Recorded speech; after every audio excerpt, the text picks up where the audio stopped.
Hello class 11 के political science के students, कैसे हैं आप सब? उम्मीद करते हैं बढ़िया होंगे। देखिए, आपने अगर अभी आपने आसपास सुना होगा कि जी क्लास 11 की पॉलिटिकल साइंस में कुछ चीजें ऐड ऑन हुई हैं और कुछ चीजें हटी हैं। तो जो चीज सही है थोड़ी बहुत, ठीक है, पॉलिटिकल साइंस के सिलेबस में थोड़े बहुत चेंजेस आए हैं। और इन चेंजेस पे ही हम बात करेंगे अब कि आपको 11th में कौन कौन से टॉपिक पढ़ने हैं, कौन से नहीं पढ़ने हैं, बुक्स क्या है, सारी चीजों पे बात रहेगी। और याद रखिएगा, आप इन खबरों पे ध्यान ना दें कितना बदल गया, क्या टफ हो गया, क्या नहीं। क्योंकि अगर चीजें टफ हुई हैं तब भी आप कुछ नहीं कर सकते, अगर आसान हुई है तब भी कुछ नहीं कर सकते। आप सिर्फ एक काम कर सकते हो, वो आपकी ड्यूटी, वो है पढ़ना। ठीक है कि आप पढ़ के चलिए, उतना इनफ है। सबसे पहले तो हमारे पास क्लास 11 में पॉलिटिकल साइंस जो है दो बुक्स की फॉर्म में आता है। एक ये बुक है और एक ये है। इस वाली बुक का फायदा क्या है, ये कॉन्स्टिट्यूशन के ऊपर है, सिर्फ और सिर्फ संविधान की बात रहेगी। संविधान नागरिकों को क्या करता है, सरकार से क्या करता है, सारी चीजें। और दूसरी तरफ हमारे पास पॉलिटिकल थ्योरी, इसमें सिर्फ और सिर्फ थ्योरी की बात रहेगी कि एक व्यक्ति लिबर्टी को लेकर, स्वतंत्रता को लेकर क्या सोचता है, या एक व्यक्ति किसी भी तरह से इक्वालिटी को लेकर क्या सोचता है। इन सारी चीजों पे बातें यहाँ रहेंगी। ठीक है। उसके बाद चेंजेस क्या क्या है। देखिए, चैप्टर अगर हम बात करें इंडियन कॉन्स्टिट्यूशन से, तो यहाँ पर हमें क्या देखने को मिलते हैं, 10 चैप्टर हैं। ठीक है। 10 चैप्टर में कि संविधान क्या है, क्यों है। उसके बाद राइट्स, अधिकार क्या है हमारे संविधान में। उसके बाद इलेक्शंस किस लिए होते हैं, रिप्रेजेंटेटिव कैसे बनते हैं। फिर यहाँ पर ऑर्गन्स ऑफ द गवर्नमेंट भी हैं हमारे पास।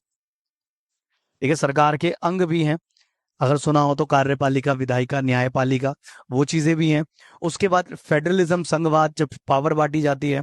उसके बाद लोकल गवर्नमेंट, जो आपने एक वो पढ़ा है ना, पावर शेयरिंग 10th में, तो उसी की तरह फेडरलिज्म हमारा चैप्टर है। लोकल गवर्नमेंट जैसे आपके आसपास एमसीडी है, नगर निगम है, पंचायत है, वो वाली चीजें। और उसके बाद कॉन्स्टिट्यूशन, एक लिविंग डॉक्यूमेंट, एक जीवित दस्तावेज के रूप में। बाकी कॉन्स्टिट्यूशन से रिलेटेड आपकी फिलोसफी। अब जो आपकी पूरी बुक बनती है, ये बनती है 40 मार्क्स के लिए, एग्जाम्स के लिए। ठीक है। 40 मार्क्स में आएगा।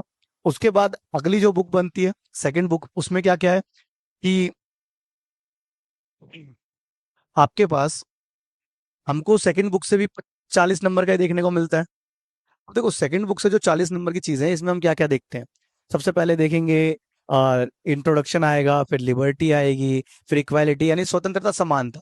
जो चीजें आपके अधिकार है उन पे आपको पूरा पूरा चैप्टर देखने को मिलेगा। ठीक है। बहुत छोटे छोटे चैप्टर है, आसान है, बहुत आसानी से कवर हो जाते हैं। ठीक है। और यहाँ पर हमारे लिए सबसे जरूरी चीज जो है, सबसे एक इंपॉर्टेंट वर्ड, वो हमारे लिए ये है।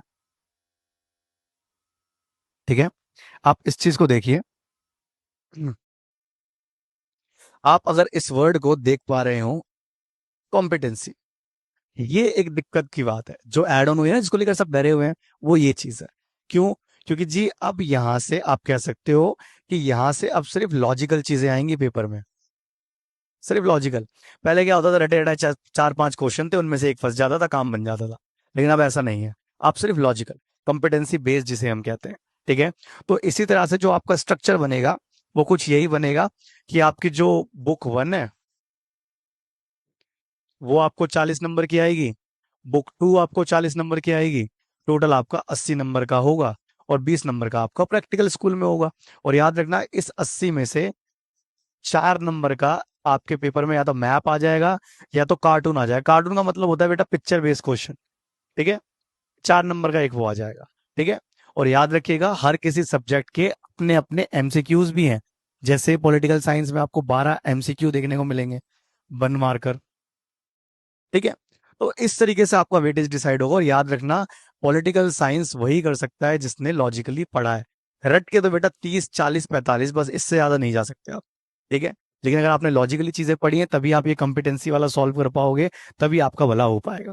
ठीक है।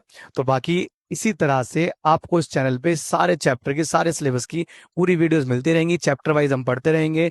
चैनल के साथ जुड़े रहिएगा। Thank you.